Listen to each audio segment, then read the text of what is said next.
Namaste. Today I'm going to read Volume 2, Book 2, Rudra Samhita, Part 3, Chapter 45, Shiva's comely form and the jubilation of the citizens in the Shiva Puran.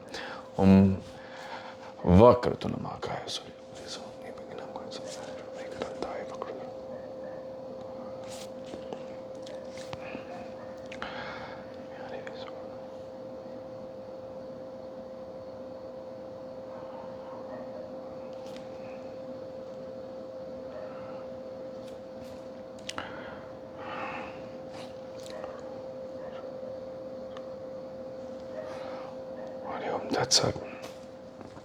Brahma said, "In the meantime, O sage, urged by Vishnu, you went immediately to Shiva to consolate him. After reaching there, with a desire to get the task of the gods fulfilled, you pleaded with Shiva after eulogizing him with different kinds of hymns. On hearing your words, Shiva joyously assumed a wonderfully excellent and divine form and showed his mercifulness. O sage, on seeing the comely form of Shiva, the receptacle of exquisite beauty, far better than that of the Cupid, you were greatly delighted. Highly delighted, you eulogized him again and again with different kinds of hymns and returned to the place where Meena was seated along with other gods. Reaching there, O sage, with great affection and delight, you spoke to the great pleasure of Meena, the wife of Himavat. Narada said, O Meena of white eyes, see the excellent features of Shiva. The merciful Shiva has taken great pity on us. Brahma said, extremely surprised on hearing your words, Meena, the beloved wife of the mountain, saw Shiva's form that afforded great bliss. It was as refulgent as that of 1,000 suns. Every part of the body was exquisite. The garments were of variegated colors. He was embellished with different ornaments. He was smiling with great delight. His comeliness was highly pleasing. He was fair complexioned and lustrous. The crescent moon added to his beauty. Vishnu and other gods lovingly served him. The sun acted as his loyal umbrella. The moon embellished him. In every way he was extremely handsome, bedecked in ornaments. It was impossible to describe adequately the great beauty of his vehicle. The Ganga and the Yamuna were waving the chowries. The 8 cities danced in front of him. Vishnu, I, Indra, and the other gods bedecked their bodies and dressed and accompanied Shiva.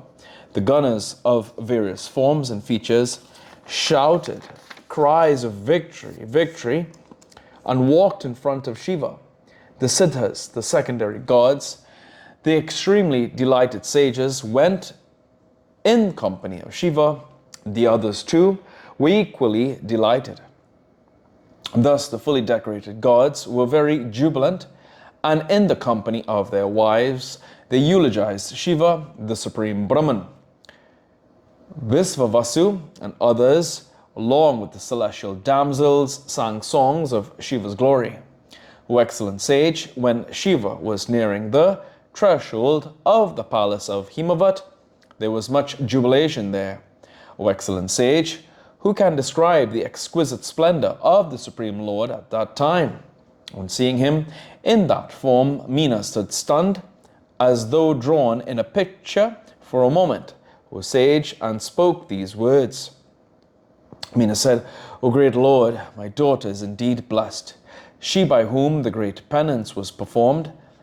It is by virtue of that penance that you have come to my threshold. O Lord of Parvati, be pleased now. Pardon me for the heap of repulsive words I showered on Shiva.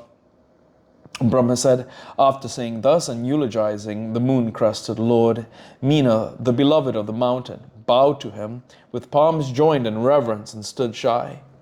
By that time, the ladies of the town left the work they were engaged in their eagerness to see Shiva.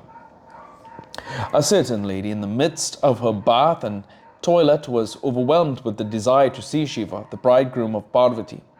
She came out with the shampoo powder still held in her hands. A certain lady engaged in fanning her husband in the company of her maid left that job and came out to see Shiva with the fan still in her hands. Another lady engaged in suckling her babe at her breast left him dissatisfied and came out eagerly to see the Lord. Another lady engaged in trying her waist girdle came out with it. Another lady came out with garments worn inside out. Another lady left her husband who had sat down to dine and came out athirting and enthusiastic to see the bridegroom. A certain lady, holding the collyrium in her hand after applying it to one of her eyes, came out to see the bridegroom of the daughter of the mountain with the salve still in her hand.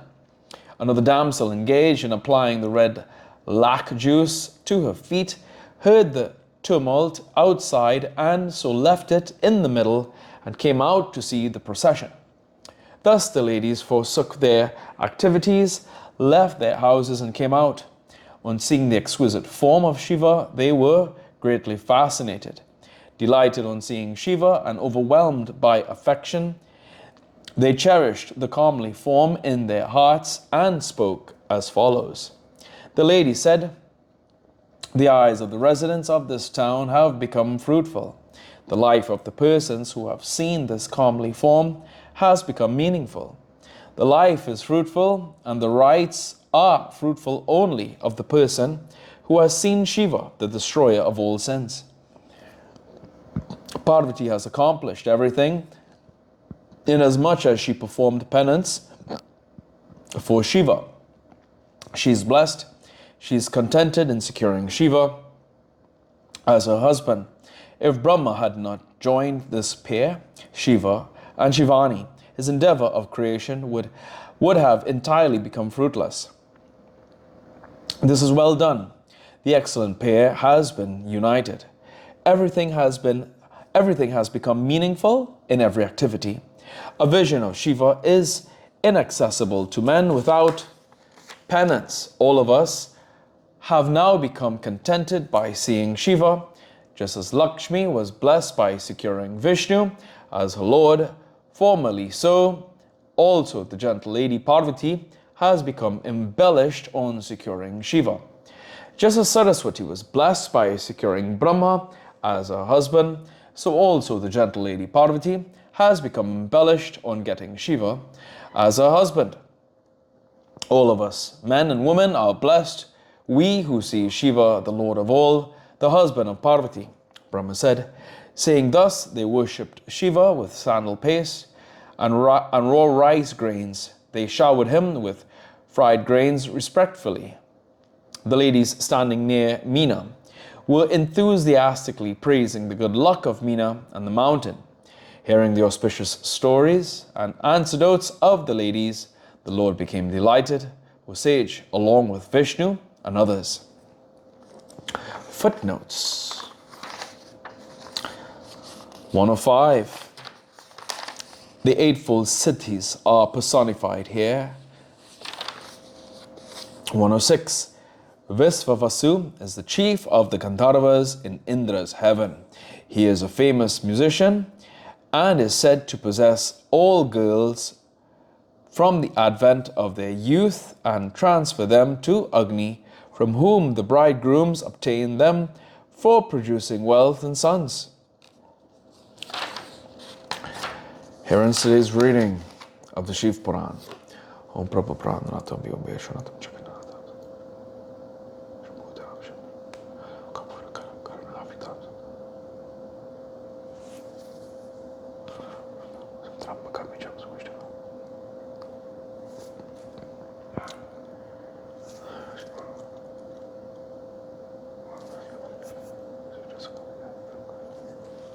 Hari Om Tat Sat.